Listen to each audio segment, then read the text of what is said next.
All right, I would like to welcome our panelists here today and ask them to do a brief introduction. I'm going to pass this mic down, and then Kelly and I will use this one.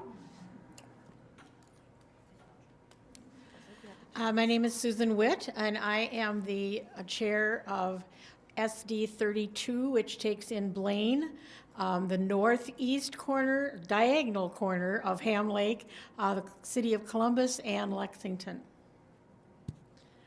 I'm Chantel Oxley, and I'm the chair of CD6, which encompasses the Blaine area over to St. Cloud and all the way down around to Carver County. And that man's going home, and you're going to help, right? I'm Tom Kiekefer, chair of SD 35, which is Anoka, Coon Rapids, 2 precincts in Andover. And just to, before we get started, how many people have never been to a caucus? Can you raise your hand? Never. Ever been to a caucus? Oh, never? Have never been to a Never. caucus? Never. Look at the room. Okay. It's like, All right, thank you very much. Appreciate it. The rest of you are all pros at this, so. I'm Cheryl Poling, and I'm the chair of the 3rd Congressional District. Yeah. And I've been the chair for 14 years, and when I took over from Marge Hoffa, we had 3 members of the Minnesota House and 2 members of the Minnesota Senate that were Democrats. Now we have 3 members of the House and 2 members of the Senate who are not Democrats. It took us 50 years to get rid of Eric Paulson and the Republicans. It can be done. Now the GOP can't even find anybody to run against Kelly Morrison. send them my way. I'm Leslie Pendergast. I'm the SD 31 chair, which encompasses parts of most of Ramsey, Andover, goes over, takes over Ham Lake, goes all the way over to Linwood, goes all the way up to Athens Township and Isani. So we have CD8, CD6, and CD3 in our Senate district. So, yes. So I live in Athens, way up at the top, which means I get to get Pete Stauber out, but I also have to get Emmer out because that's mainly my Senate district. So. And you can join us and be happy. And then I'll be happy that Kelly is there, absolutely. Helped with the one precinct in Ramsey that goes to CD3. All right, does this microphone also work? Yes. Awesome. All right, I'm going to hand this over to Kelly. Oh, one thing. Jill asked me to mention that we do have closed captioning this evening. Small Yay, one. us. It's big on the big screen. Well, thanks everybody for coming today because I think half the room has not been to a caucus. So I think it's going to be really informative and you'll have spent your time wisely here today. So I appreciate that. So, closer, okay. So we're going to go through 4 different main points today, and we're going to have each of our panelists answer a couple of questions. We're going to save questions from the audience until the end, just to give everybody, each of these guys, some flow in what they talk about, and just in case on question 3 they answer your question. So we'll wait until the end, and we have plenty of time to get your questions answered. So Cheryl, I'm going to start with you. I want to have you just talk about 2 different things. You're going to kind of tell us what a caucus is and what happens at the precinct caucus. So for you who have not been to a caucus before, are you intimidated by it? Yes. You shouldn't be. It means you're going to get together with your neighbors. You're going to go find other people who agree with you and talk. My first caucus when I moved to Eden Prairie, 41 years ago, they had this great form, fabulous form, 25 delegates and 25 alternates. I looked at the one other person there and said, so we need to fill this form out. Do you want to be a delegate or an alternate? You know, so much for that whole long thing that you do. You get everything's all written down for you. We both were delegates and we moved up. Now, years later, we have to have elections for every position. So you just keep working. You go out, you talk to your friends and say, hey, I'm not really sure what I'm going to do. Go with me and let's learn together. So bring your friends and go to your caucus. What do you do when you go to a caucus? You're going to walk into a room just like this, and you're going to sit down. But first thing you're going to do, you're going to find your resolution form and take it with you. We'll talk about those later. What I do when I run a caucus, I say tape them all on the wall or stick them on the blackboard or on the whiteboard. Everybody walks by and reads them as we're talking. Make friends. Make friends. What is it? Why are you there? You're there to find your neighbors, and you're there to elect some people out of that group to do some other things, like have a meet and greet and get together with your neighbors again. That's called a precinct chair. You have a precinct vice chair. That person helps that other person put on little parties or picnics or ice cream socials, whatever you want to do. You can do action. Right now, there's a lot of action to do because of the orange guy and his minions. But sometimes it's just about being friends and finding other people that you can grouse with, people you can go walk with. Then you find things you want to do together. That's what a caucus is. So let's talk about why is it February the 3rd? Because the state gives you that date. Everybody has a caucus at the same time in the same place. Everybody starts at the same time officially. Now your caucus may come in and say, well, we're going to meet at 6:30 or we're going to meet at 6 o'clock. That's because they're going to do something else. They maybe will do a little groundbreaker, maybe a little get together, maybe something else to talk beforehand. But the actual caucus business, the business of the party that you're going to do, starts all across the state at 7 o'clock at night. And is it hard? No. If you're asked to lead a caucus, do it. They're going to give you everything written down, and all you do is go precisely through the list. I'm in SD 49. A lot of times, how many of you know Senator Steve Swedzinski? Okay, taught government for years, right? Steve was wonderful about one thing. He gave extra credit for everybody who went to caucuses, okay? So we had a lot of students. And then the other thing he did was give more extra credit if you would lead a caucus. So we would have an infusion of students, and we would say, this is perfect. You know how to read. Here's your caucus packet. You get somebody to be your secretary to write down stuff, and you just do exactly what they ask you to do. It's not hard. How many are going to commit to caucus? You got to commit to caucus? Why are we going to commit to caucus? Because that's how we affect change. And what change are we going to affect? One, Emmer, okay? We like Kelly, so we're not changing Kelly. But y'all got Emmer, okay? You got a problem to deal with up there. How many of you watched the video of Angie Craig yesterday with her finger in his face? Okay. I have never been so happy to see somebody wag their finger at someone on the floor. And then, did you see Betty McCollum's over there just like, let's go over here now, you know. There's a reason why she's called the dean of the committee, okay? Because somebody has to be the mom. She was the mom yesterday.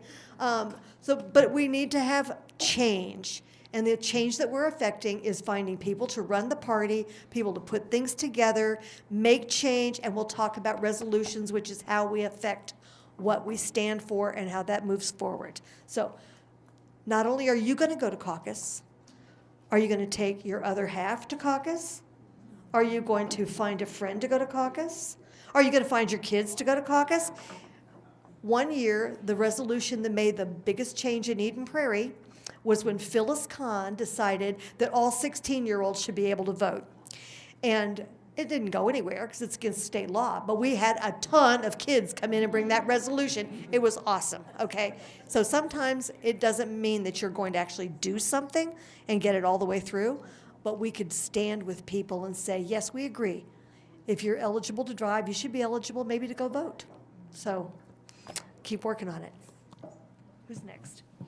I'm actually going to ask you just a couple more questions, Oh. if you don't mind. No. Just taking on to what you had said. So you described what it is. Is there anything different about Minnesota than other states when it comes Oh to my caucus? goodness, has anybody lived in any other state and gone to their quote-unquote caucuses? Or a lot of places don't have caucuses. They have a primary, they just show up, they vote, and they go home. They have no interaction with what happens in the party. They have no change. They have no way of making change to the platform. All they do is they go complain and they grouse, okay? But here, we are different. Even our caucuses are different from other states that do have caucuses. It really does matter because this is really, truly grassroots democracy. This is where you can actually be the ones who affect the change. Excellent, thank you. And we know 16-year-olds can't caucus, but 18 and above, anyone can caucus? or But, go to- but you know what? 16-year-olds can always come and help, absolutely. Okay. They may not be eligible to be elected delegates, but they can come and caucus, and they can bring resolutions. They can speak on behalf of resolutions. They can be your secretary, which is probably the most important thing. They're the ones who have nice handwriting, unlike me.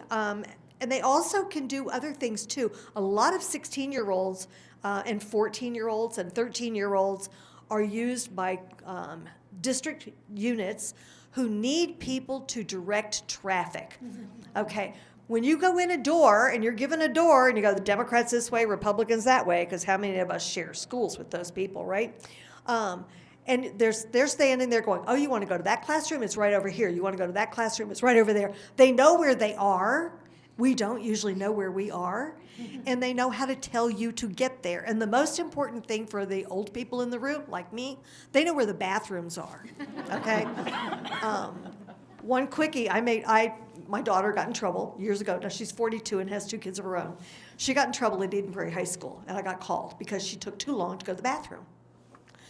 So I told her, you have to get back to the classroom on time, like hurry up, I don't know what the problem is, right? She said, it's a long way. Fine. I go to caucuses. I came back that night and I said, honey, I will never give you a hard time again, because that bathroom was like 5 miles over that way, and I got lost and couldn't figure out where I was to get back. Those kids know where they are. So use your kids. I have a few questions for Susan, if you want to pass the mic down. Susan. Yeah. Why should everyday people like us caucus? Oh, okay. When I saw that, I thought that great question, because democracy is a participatory, and if we don't participate, we really don't have a democracy. So it's extremely important. This is caucuses are really like the true grassroots of government. I brought along what the DFL anyway has as their platform. There's 6 pages of basically, this is what we believe, and this is a living document. It changes every year after we go through the caucus and convention process. These are the things that we say that we believe, and that's part of the attending caucuses, that you would actually be able to put forth some resolutions, things that you believe that maybe we're not dealing with the way they should be. And this is their guide then for the party as to what kinds of things they can spend their time and money helping.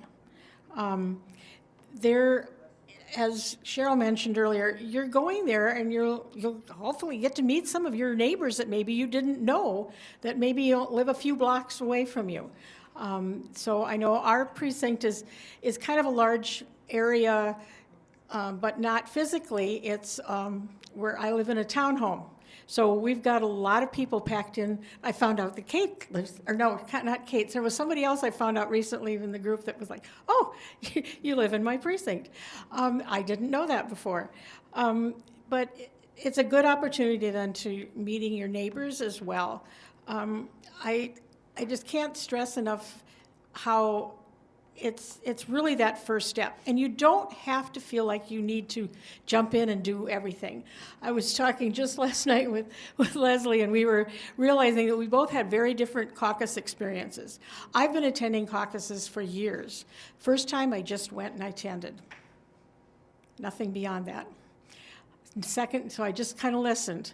Next year I actually did bring some resolutions. Then I became a delegate.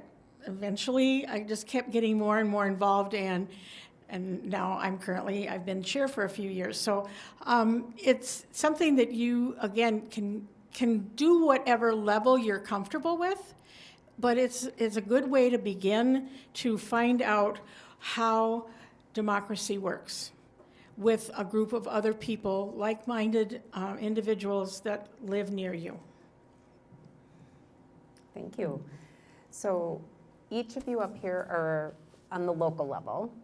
So how does the caucus fit from the local level to the state to the national level? Like, how does that all fit together? Going on and becoming a delegate, you're first elected at the caucus level to be a delegate to your Senate district.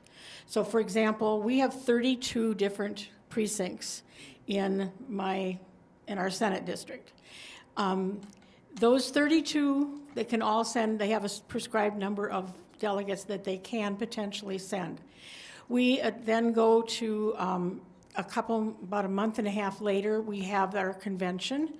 At that convention, not only do we elect officers for the convention, but we also elect do an endorsement process for our House representative, and which this year we have 2, and then I think everybody has 2, and then you have an A and a B side, and the A side, you do divide so that the A side people they only endorse their own, as well as the B side endorses their own.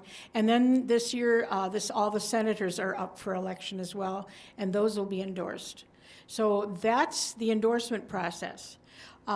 Sometimes there's a primary later on, but at the convention, then they also elect a much smaller number. Like, for example, ours is 15. We can send 15 delegates to the Congressional District 6 convention, and at that convention, they will be endorsing the person who's going to beat Emmer.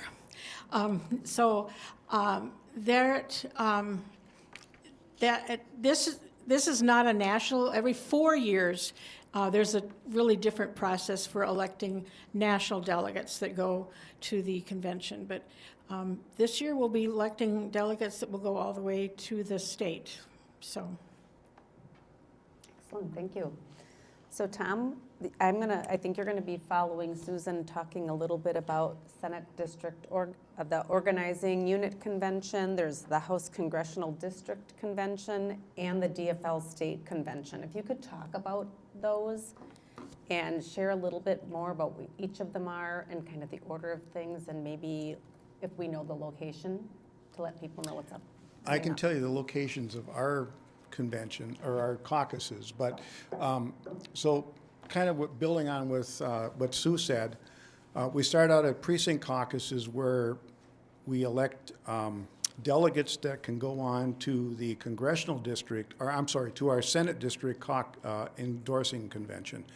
So in Senate District 35, I looked the number up, and we can actually elect like 350 delegates that can go to the Senate District convention, and we also get to elect 350 alternates.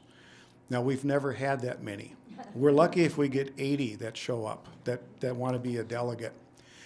At the Senate, and so the caucuses, that's kind of the main purpose, is to go through, like we said, introducing resolutions, deciding who's going to be a precinct chair, depending upon how involved the precinct chairs are. As an example, in Senate District 35, we elected precinct chairs 2 years ago, and not very many of them ever showed up to any of our stuff. I want to change that this year. If you're going to be a precinct chair, you need to be involved, because it's not like a tough job. You just have to know your neighbors and your neighborhood. And then from the caucuses, then the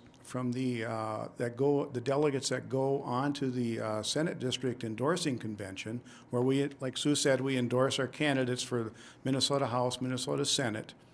We also pick delegates that are going to go on to the CD convention. So we live in CD3, so we would have, our delegates would go to the CD3 convention. If you're in 8, you'd go to that convention. If you were in 6, you'd go to that convention.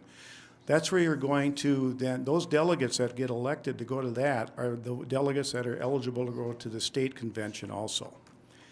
And if you've never been to the state convention, it's an interesting process. Some of it is like watching paint dry, and other times it's pretty exciting. And it's I would say the state convention is extremely energizing when you get the candidates that are running for statewide office to speak, and you get other people that are there that are, talking about different parts of the resolutions and things about the platform. Let's see, I'm trying to think what else. So it's really a matter of, if you've never been a delegate, you don't have to go on to be a CD delegate. But if you're a delegate at the caucus and you go on to the Senate District Convention, it's an opportunity to vote on who is going to be endorsed. And if you have a contested endorsement process where there's 2 or more candidates that are running for the same office, which is common, I know in your case you have a lot of them, but that's an important process because those candidates have to win delegates. They have to convince the delegates that they want your vote. And they will start calling you, if you're a delegate, the day after the caucus is over. Well, I shouldn't say the day after, because we have to go through the list and vet everybody first and make sure that they're okay giving out phone numbers. But once that's done, then you're open to getting phone calls from those candidates. And it's an interesting way, because you can ask them pretty much any question you want, and they need to answer it and, tell you what they're thinking. So, I don't know, does that cover it? Yeah, Okay. I think so. But you get to keep the mic. Oh, I do? Yes, Okay. you do. So there's a few things this section that we want to talk about is just your rights under the Minnesota caucus law. So if you could talk a little bit about your legal rights of the caucus participants under the Minnesota law, and then the protection around participation, accessibility, fairness.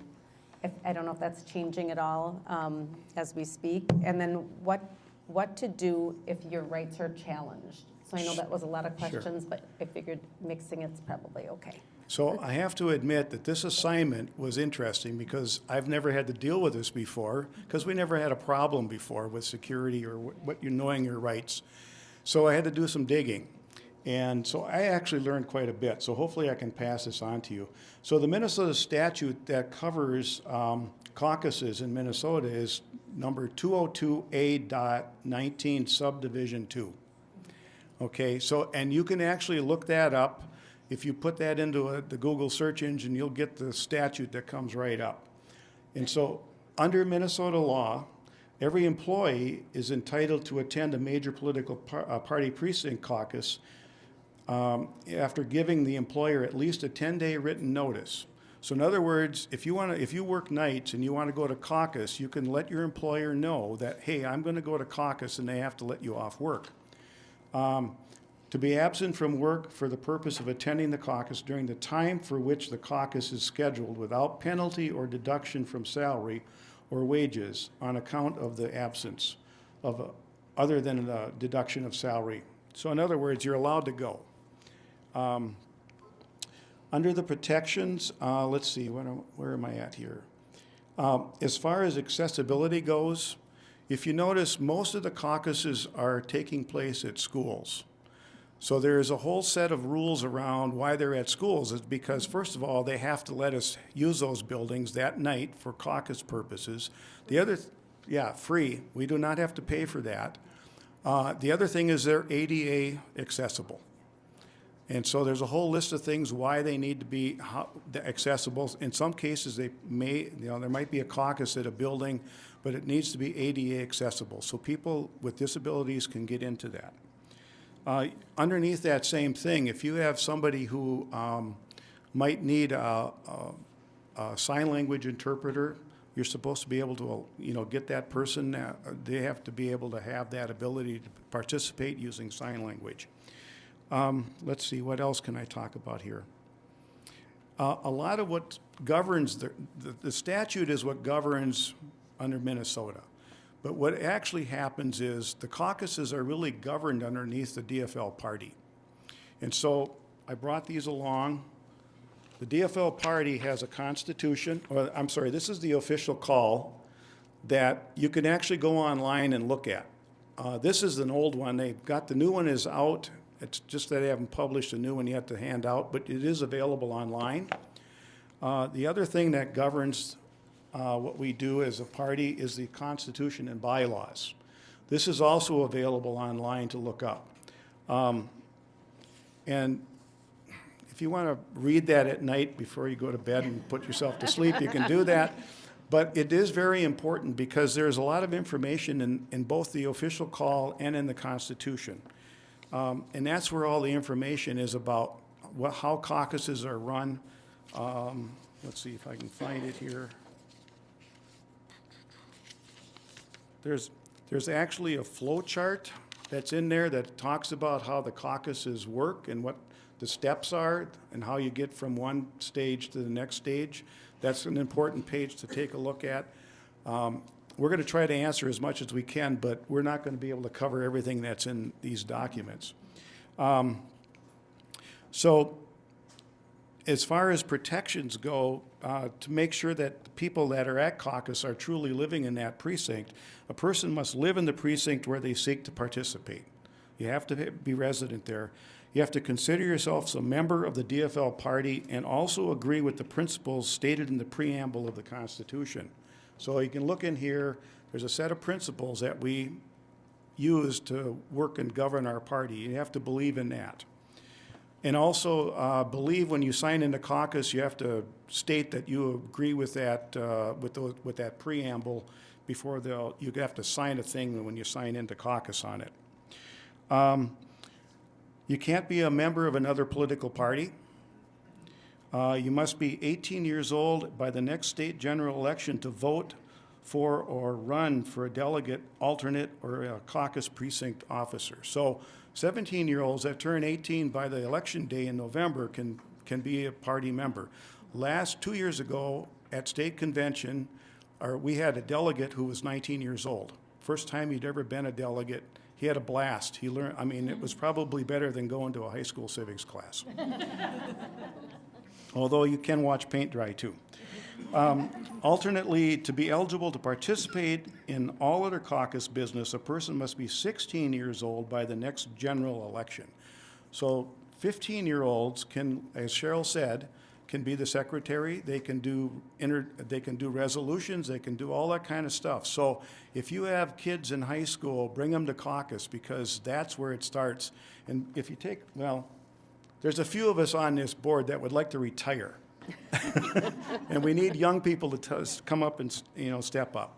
So I'll leave it there. Yeah, go ahead. May I follow up? We're in awful times, and we've been in awful times for a while. Kim Vera just sat down. Kim is the chair of Senate District 34. And for those of you who are paying attention to what happened in June, Kim was the Senate District Chair for Melissa Hortman and for John Hoffman. So the atrocities occurred in her district, and I know you'll address some things in a few minutes. I wanted to tell you also what else is going on about caucuses, because we are worried about what's happening with those people, okay? There is constitutional observer training that's going to be happening. The DFL is providing constitutional observer training. There is a sign-up link. Your Senate District Chair will have information if you're interested in being an observer to make sure that people are safe at caucuses. The site will be continually updated so that there'll be more trainings coming online. Additionally, there is a lawyer hotline for any questions. The DFL will have attorneys on site to make sure at the DFL that you can call and ask questions if you have any worries about anybody who shows up or any questions about that. There's also kits that will be given away that have Know Your Rights information. Additional to what Tom said, if you cannot go to caucuses, even if you're given 2 hours off, there's a form online you fill out. It's called a non-attendee form. And simply it says, I wanted to be here and I couldn't be here. I know I worked in a hospital operating room for 11 years. 2 hours in the middle of a shift wasn't going to happen, okay? So for anybody who had that type of a job, there's a form, a simple form, exactly. Fabulous. Susan's got forms there. There are also signs that can be posted that your Senate District people will have to be posted at every entrance that are allowed, about people being allowed into the building. There's also Monarcha tip lines and Copal tip lines that are held that night too, to ensure that our attendees are safe. So please be aware that we are doing everything we can. Jim Hyington is the executive director at the DFL now. He's the new Heidi. And Anybody who loved Heidi knows, well, Jim is great, and he's making sure that people are safe and they're putting everything out there. So if you find questions that you don't feel are being answered, please send them to your Senate district chairs, and we'll get them to the DFL, and they will be addressed. Everyone should be safe to go to caucuses. Yeah, and I'll just add to that, with the non-attendee form, basically, you can fill that out, and there's a box on there to check that if you want to be a delegate or an alternate. And then what happens is, at caucus, your neighbors vote on whether you're going to be if you want to be a delegate or not. They elect those individuals. And also on there, if you're going to submit a resolution, you don't have to do it in person. You can fill out the non-attendee form, and you don't have to drop it off at caucus. You can mail it to your Senate district chair, and they will take it from there and make sure that you get it to the right spot within the caucuses. Did you want me to talk about if there's any challenges, or you want to wait for that? Yeah, I think challenge. Okay, so if for some reason you disagree with what's happening at a caucus, you can challenge that. And at caucus, the way you do that is you raise a point of order, and the chair at that point, if you state what the disagreement is, the chair at that point then can rule on it and say, yes, I agree with you, or no, I don't. If the chair rules against it and you still think it's important, you then call for a vote. You can challenge that within the caucus, and then the caucus participants can vote on whether or not to accept the challenge or to just let it rise. And if that isn't satisfactory, then you can actually fill out, I got the form here. The challenge form. And within 10 days after that incident occurred, you mail that into the DFL, and then it's ruled on whether or not it's acceptable or it's dropped at that point. So there's 3 different ways you can challenge something going on in your caucus. You can raise a point of order and have the chair rule on it. You can call for a vote within the caucus to decide on whether to do, or you can send in a challenge form. That's the levels of escalation for that. I was just going to ask that. Yeah, thank you, Sue. I was just going to say, an example of a challenge, or have any of you wait a minute. participated in a I do caucus where have there was it. a challenge? So, let's see. Yeah, okay. Here's an example. I got it. So what we want in the DFL party is have gender balance. And in some cases, let's say that there might be not gender balance of the delegates, and somebody, sometimes you just can't get 50-50 because there isn't enough people. But sometimes you end up with people that, let's say there's 100 people in the room and 75 of them are male that want to be delegates, and there's only 25 other, well, you can challenge that as an example. And so that's an example of a challenge. There's other things too. If, Robert's Rules of Order, not everybody is an expert on that, nor am I. But there are certain things that, you want to make sure stuff is motioned and seconded and discussed. And if somebody just rules, let's just do this, well, that's a point of order without having without having a motion to do so. Hopefully that answers your question. And thanks, because that's a good one. So I have a question for you, Tom. If you could repeat the statute you mentioned, the numbers. Sure. 'Cause I need to write it down. It's the statute, Minnesota Statute 202A, and it's capital A, .19 subdivision 2. And if you put that into the Google search engine, it'll pop right up. Okay, thank you. And then Cheryl, I think it was you were talking about some of the resources. Where would people go to try to find that? Your Senate district chairs will all receive packages of information. Everything that I've received, I've forwarded to, if you're in CD3, we have what's called the Chair of the Chairs. And Kathy Olson kind of runs our chair group, and she puts it on our Slack channel. They're much more organized than I am. And she will make sure that everybody has that information. I'm sure you've got something, Chantal, that you do with CD6 to get all the information out to people when they get it. So they're just putting this stuff together now. So I would say start getting the phone numbers, all the packets of all the information in the next week. I know Jim started putting it together because we started getting questions. We are being very careful about people attending. And one of the biggest challenges that you get is on here, member of another political party. Okay, so if you know that your neighbor across the street, like mine, always has one of those big vote cruise signs out front, you know? And if he shows up at my caucus, I'm gonna say, yeah, no, okay? And that's gonna be a challenge if they let him sit and vote. All right, that's a challenge. Improper procedure. You're supposed to start at 7 o'clock. Well, there's a room full of people at 6:50. Let's just start. Well, that disenfranchises people who come and are supposed to be there at 7. So that would also be a challenge because then they would not be able to participate in everything. So you're trying to make sure that everything is done according to the rules. The rules are going to be right there on the wall for you. They're not going to be a secret. So don't worry about it. Just go, hey, wait a minute, that says 7, it's not 7. Okay? I've been precinct caucus chair for multiple different units that I don't live in because that's the way 49 is. You just got to get to be a utility player. I have never had a challenge. But it's good to know there is a way of resolving an issue if there is one. Okay?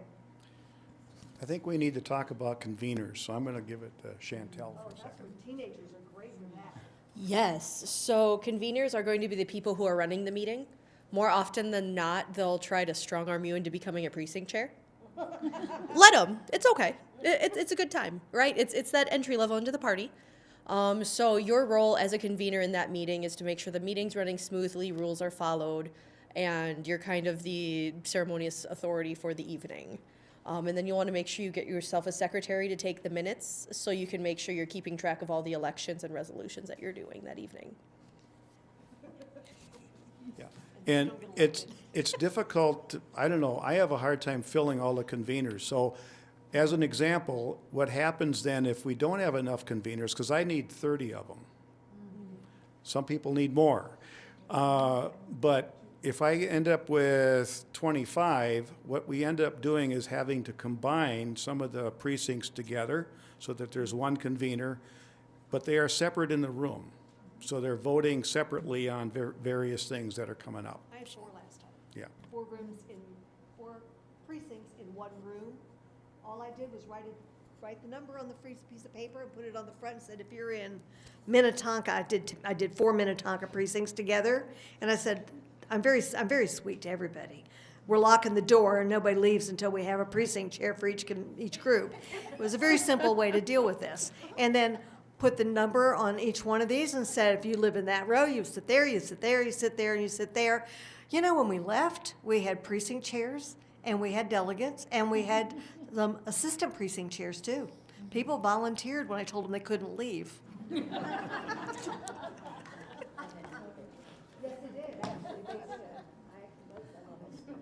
think that sounds like no pressure at all. None. It was a no pressure environment. No.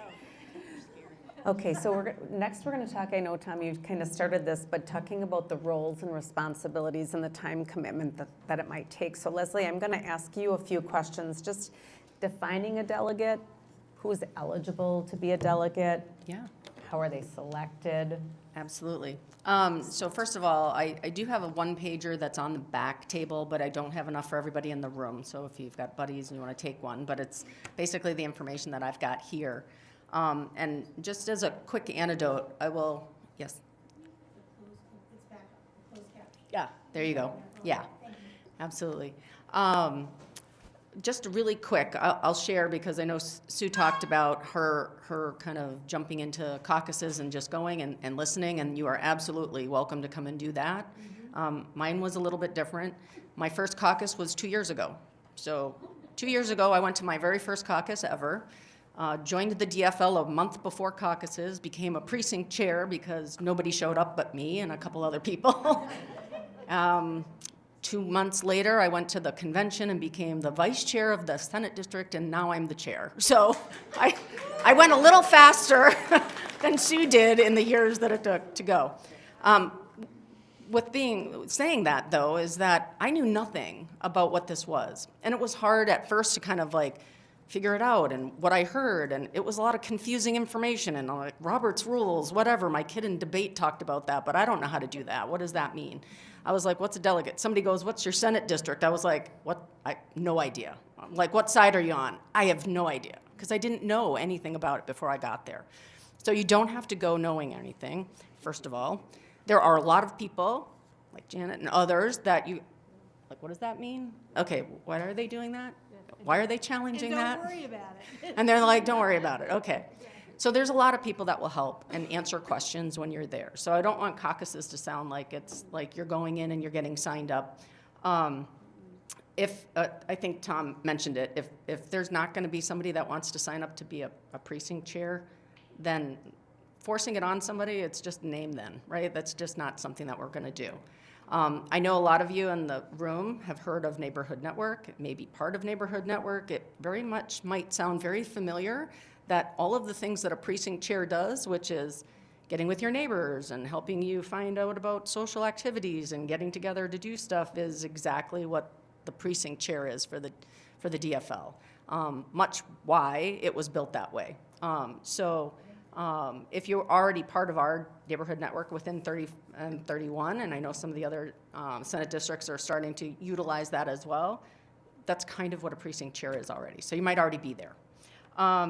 As far as a delegate goes, when you think about a delegate and what does that mean, it's just you're the representative that your peers in your neighborhood are, saying, hey, go represent us.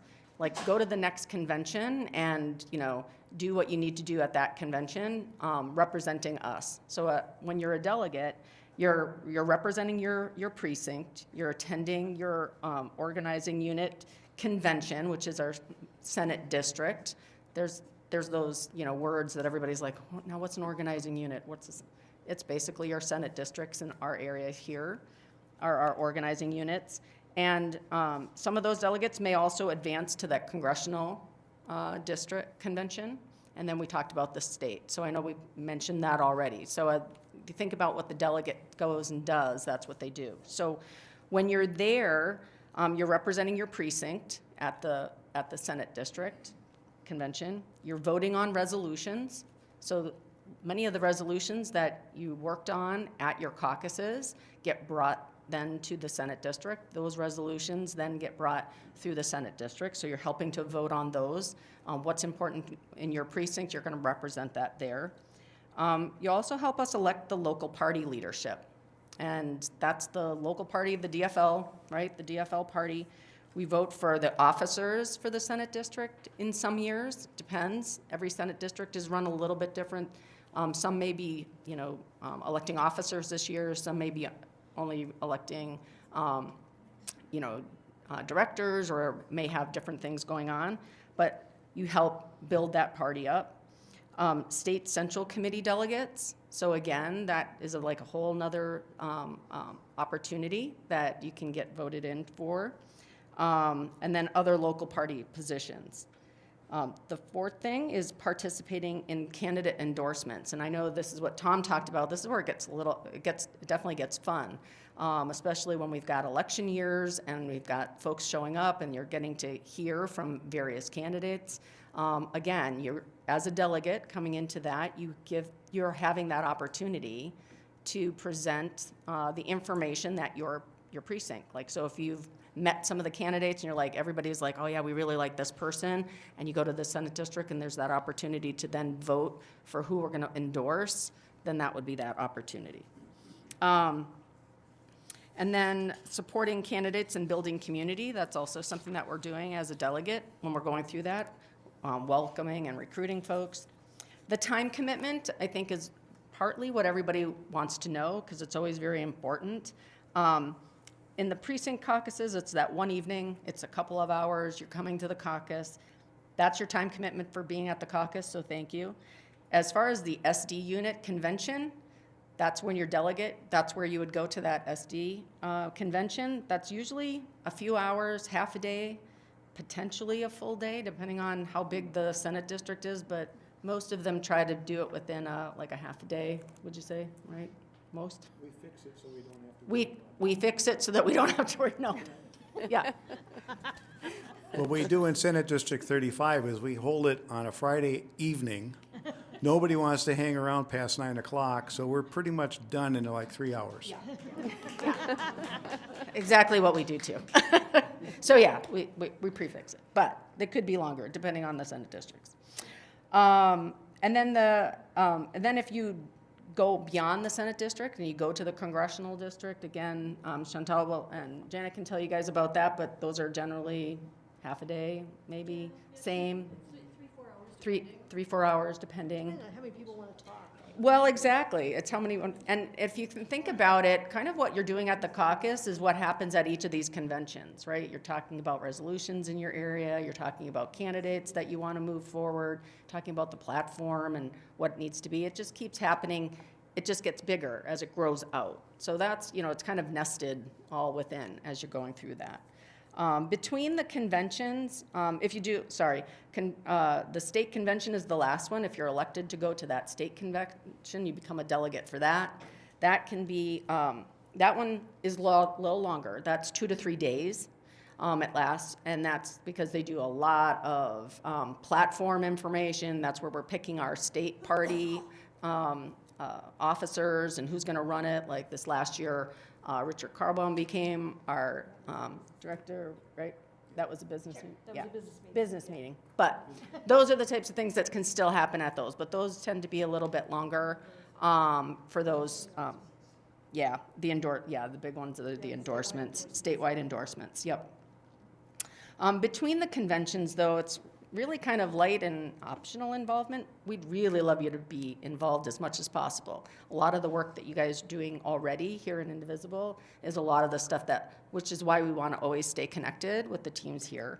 But it's about understanding candidates, material, information about candidates, maybe attending some forums, staying informed, again, kind of optional, but always good to kind of stay in the know if you're going to be representing your group going to that. And then anybody that should consider themselves or are thinking about being it, it can be anyone. There's no prior experience needed to be a delegate. Your curiosity, your willingness to participate. But we want anyone that wants a meaningful voice in the DFL. We want to support anybody that wants to support candidates and issues that they care about. It's important. And then learning how the political process works. By fire, I learned that process really quick that first year because I went from precinct caucus to the convention, from the convention to the next convention to the state convention, all in that first year. And I learned a ton, and I am still learning every time I go. But really, fun opportunity to go through that whole process. So, did you want to say anything? Thank you for that. Oh, I'm working. Is this weird? Yeah, okay. One more question. Yeah. I've heard there's like a delegate speech. Is that right? Like, do you have to give some form of speech if you were, okay. Yeah. Can you talk Do you more wanna about talk about that? It depends. If you're running to be a delegate to your Senate District Convention, the chances are really not that great that you're going to have to give a speech. You may stand up and say, I'm Susie, and I live at this street, and I've been living there for 25 years or 5 years or 2 years, and I'd like to be a delegate. That's it. That's your quote-unquote speech. If you want to be a delegate to the state convention or the CD convention, a little bit more than that. It'll be more like, I'm Susie, I've lived at this house for a long time, and I've been involved by doing X, Y, or Z, whatever. Because what does it matter? Does it matter if you're part of the DFL? No. What matters is that you're making a change in your community. Your answer might be, I've been part of Indivisible and I've been doing the Democracy Brigade on the Bridge every Wednesday morning, or I'm part of Troublemakers Alliance, or I'm part of SEED, or I'm part of SWEEP, or I'm part of any other organization out there. And that's more impressive than the fact that I go to a meeting once a month, okay? Just tell people what you do. That's all a speech is. That's it. That seems way less stressful than I was thinking. It's a lot, it's not stressful at all. It's not, you are doing everything already. All you're gonna do is stand up and say, hey, that's what I'm doing. And people are gonna go, well, I'm not, that's great, you do it. So let's talk about where things are. Okay, we're talking about going to your CD convention. The CD, Chantal, where's your convention gonna be and what day is your convention? So we have 2 candidates running to seek the endorsement to run against Tom Emmer, and you'll be able to vote to endorse them on April 25th at the Discovery Elementary School in Buffalo. We're looking at registration starting at 9 a.m. I'll have to double check with my vice chair who's helping organize, but I would anticipate a gavel drop at 10 a.m. more than likely. What's the date again? April 25th. And if you become a congressional district delegate, you're also eligible to go to the state. And the state's in Rochester, yep. State convention is in Rochester this year. Rochester Community Center, that big thing. CD3 convention, if you're part of CD3, the CD3 convention is the day after. It's the 26th. And remember, you won't be a delegate to both, so that's fine. The 26th. And ours is at Osseo Senior High School, and that's a 1 o'clock gavel. And it will not be an endorsing convention like you've been to. It's a party, because we're going to celebrate Kelly. And we will probably be a couple hours long, because we'll have every statewide person running for anything come to talk. Yes, they'll all come. If you want to have a chance to meet everybody running for office, come and listen. We'll also then be also having the people who are running for Hennepin County also probably will come. That endorsing convention, if you're a Hennepin County delegate elected separately, the night of caucuses is June the 13th, and that will be at St. Louis Park. Ours is at 1 o'clock. It's a Sunday. Tell me again the date and the time. August, it'll be April 26th, is a Sunday, at 1 o'clock in the afternoon, Osseo Senior High School. Osseo Senior, CD6 I need to know. That was the 25th, that's Chantal. That's the 25th Yep, April 25th. and the time. Start registration at 9 a.m. I would anticipate gavel drop either 9:30 or 10. I'll have to confirm with Dell. Yeah. I know that at the last convention, I went to the CD6 convention not as a delegate, but just as a visitor. You can go to these conventions, you can just go, see how they work, and you're not able to vote, but you can get an idea if depending on how many people are chosen to be delegates, and in my situation, I was just curious about it, and 2 of us went, and we got to sit there and see how it worked. So that's something else to keep in mind for these next steps. And it's a really good time to go too, because like Cheryl touched on, a lot of the like statewide folks are gonna come visit.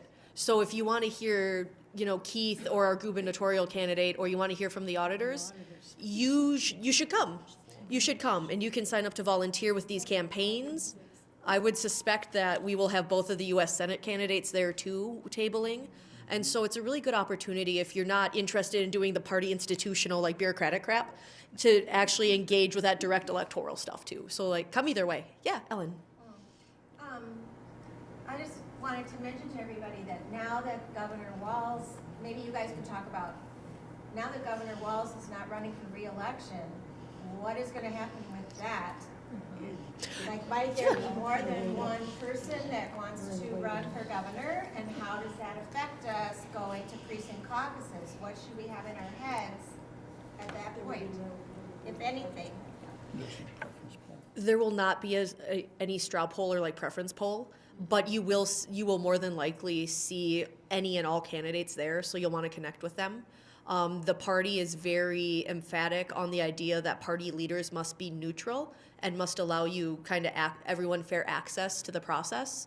And so I would anticipate having, if there are multiple candidates, hearing from them and being able to do that at your Senate district more than likely, as well as the CD ahead of the state convention. Yeah. Go way back to the basics. Yeah. So you show up at the school, you don't know what precinct you're in. Yeah. Somebody would greet you, and you would give them your address, and they would help you figure out what precinct you're in. And then you would be assigned to a room or a table where your precinct will gather, right? And Yeah. you want people to understand, people haven't been there before, to know how that works. when they go in. And then you sit there until 7 o'clock, and the convener calls the meeting to order, the caucus, your caucus to order. Yeah. And you actually vote to appoint that person as a permanent convener. Yes. Or chair. They convene, but the chair is the one Yeah, that. I just want, so the people haven't been there before, know, Yeah. they'll be guided to the right place, and figure that out. Yeah. So as mentioned at the registration table, you'll be identified by your ward and precinct, so you don't need to know ahead of time. You'll want your address, you'll want your name, and a way for them to contact you, because eventually you're gonna have candidates contact. And yeah, and Yeah, then, they can do it, you can actually do it ahead of time by just going to the Secretary of State's website, and look up caucus, precinct caucus, and you can, caucus finder, that's what it is, and put in your address, and they will tell you your exact precinct, your ward and your precinct.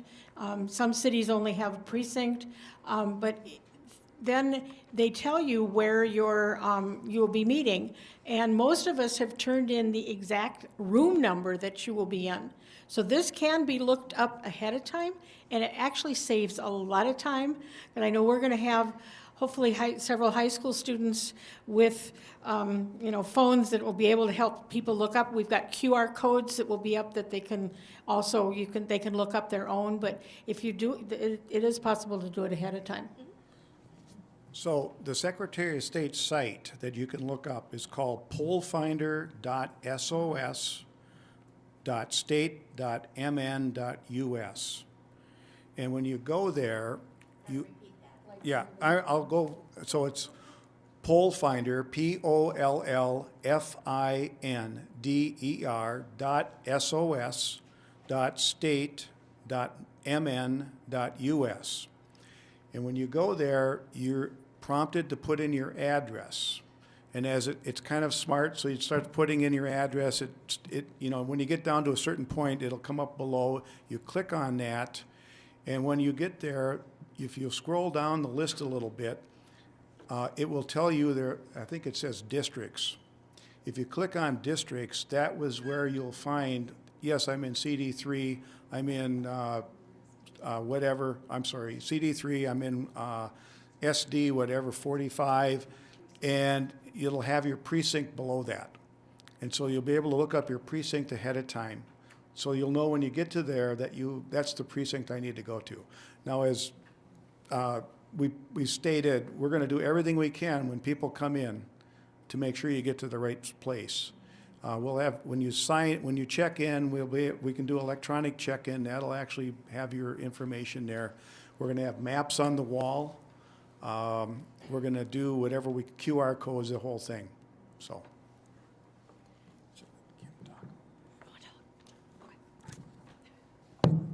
What am I talking about? I don't know.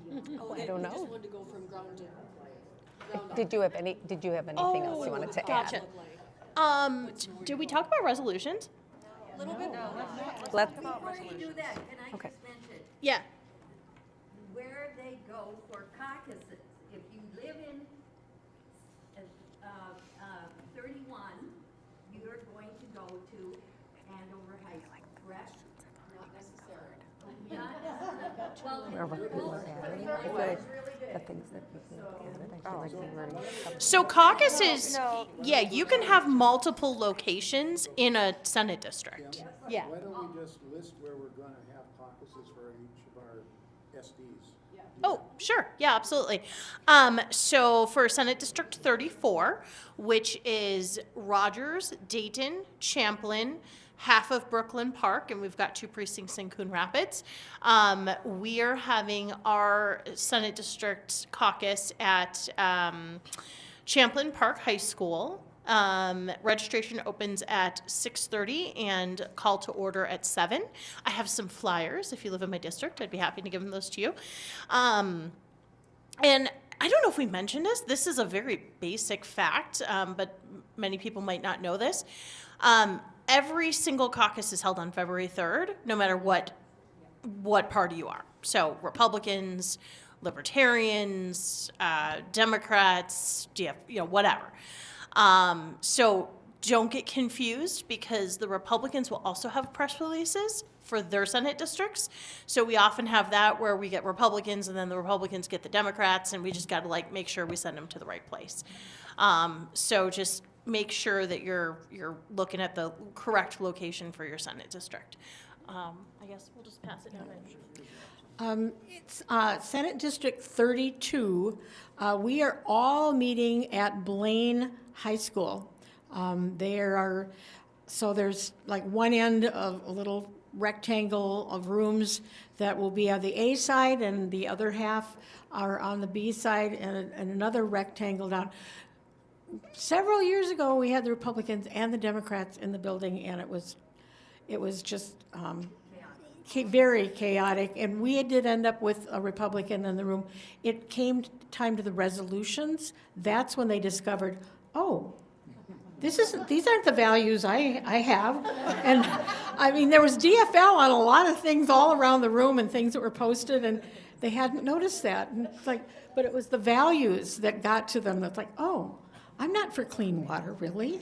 I don't care if my neighbors Okay, drink dirty so water. Senate District 35, again, that's all of Anoka, all the 8 precincts in Anoka, and it's Coon Rapids, all except for the bottom little piece that Kim has of Coon Rapids, and then 2 precincts, 9 and 10 in Andover.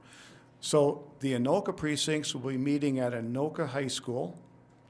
Jody's going to be in charge of that.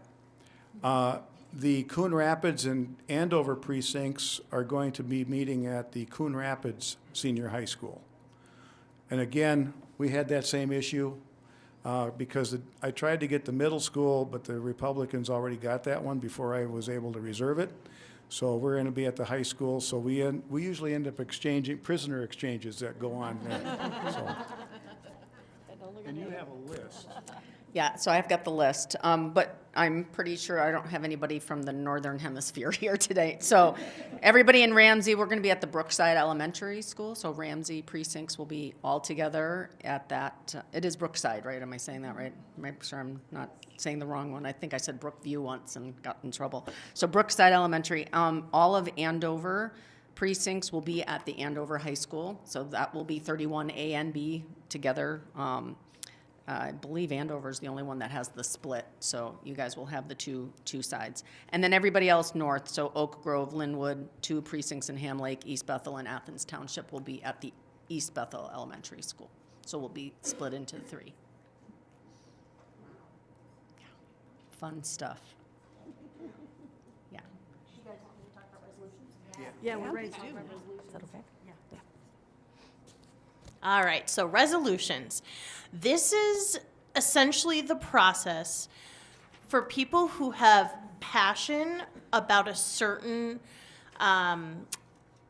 whether it's environmental or education. I mean, it could be anything. Any of your passion projects that you are really passionate about, you can turn into a resolution. Those resolutions are collected at caucus night. Usually what we try to do is consolidate them a little bit. So sometimes people come in with, for instance, limits, say like clean water, right? They have just a resolution about clean water. Well, somebody else has a resolution about clean water that's very similar. So what you can do is you can kind of stack those together, and then those people amongst themselves can kind of agree to combine their language into one to make it just one resolution instead of 5 different resolutions that essentially mean the same thing. Those resolutions then come to convention and are voted on by the delegates at convention. So that's also something to keep in mind when you're electing delegates. Now, most of the time, there's not going to really be an election at a caucus unless you have a very, very crowded precinct. But, for instance, some of the precincts that I have in my district, there's 30 delegates and 15 people in the room. Congratulations, you're all a delegate, right? so you don't really have the election of the delegates. But if you're in a case where you do, those are questions. Like, do you support clean water? Do you support my resolution? Do you support these pet passions or pet projects that I have that I'm super, passionate about, that I would like to see the DFL bring into their platform? Then at convention, the ones that are voted on as going to move forward, those then move forward to state convention. And then those delegates at state convention vote on the ones that are going to end up in the DFL platform. I don't know the exact number. There's usually about, 30, I think? Yeah. There's an exact number that they can have. So it's not like every resolution automatically becomes part of the platform. 26. So there's only 26. So think about how many resolutions could possibly exist, right? Hundreds. And then those all have to get consolidated down to 26 that will end up finally being part of the platform. So it's very, grassroots, as much grassroots as you could possibly get, is someone can just walk into a room with a resolution and that could end up on the DFL platform. So it's an incredibly important process. If you're part of, not to confuse the word caucus, because caucus can mean different things, but we do have party caucuses, which is for instance, we have a disabilities caucus, we have a senior caucus, we have a Hmong caucus, we have a Black American caucus. So there's different caucuses of different groups of people as well that we call caucuses. Those caucuses sometimes will get together and create their own resolutions. Then they will have the people that are part of those caucuses bring those already filled out resolutions to caucus night. And those are essentially those, we'll call them community caucuses just to not, confuse things. Those community caucuses will then bring their resolutions to try to get those into the party platform that way. So if you're a convener, someone might hand you a resolution that's already printed, filled out, and you might get 10 of the same one. And that's fine. That means that community caucus is doing their work in trying to get their resolutions onto the party platform that way. Does that make sense?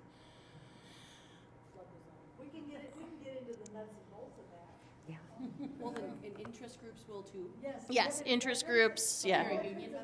Unions. Any veterans and military families, all right. I'm a veteran. Get the mic. We are pushing two caucus resolutions. So we've been pushing 2 caucus resolutions. There's different kinds of resolutions. The one resolution is we have a platform. That's what we stand for. That's that clean water, healthcare for all, those things, strong education. Action items are things that have to be done, like now. One of our resolutions is an action item. Anybody who knows about the Duluth 148th Fighter Wing, their hangars are literally falling apart. Like, F-35s are sitting there with hangars that are falling apart. We've been asking for that money to rebuild those hangars for a couple years. That's an action item. The other one that's an action item, there was a flood at Fort Snelling, and it was in the hospital, the acute care unit. 100 beds got flooded out, and the problem is, who owns the damn hospital? Okay, the federal people say it's state people say it's federal, so nobody wants to pay for it. We want it passed, so somebody pays for it to return 100 acute care beds back to our veterans and military families who need the beds. Because there's a difference between a service home where you can put somebody and a home that has an acute care bed, because you need a good nurse for that. So those are resolutions that people are bringing forward, that type of thing. You'll have people come in, they'll go, help us pass this. We need it to go up. We need you to vote on it at the state convention. You do not vote on those at the CD convention. That's why I said ours are different. The CD, you pass right over that. You go caucuses, you go to your Senate district or your party unit, skip the CD convention for the resolutions, and go straight to the state convention. That's where all day Sunday, is discussing the resolutions at the state convention. That's why it's 3 days. Yeah, so, and then let me clarify that. Just because one Senate district approves a resolution doesn't mean that it's going to go to the DFL platform.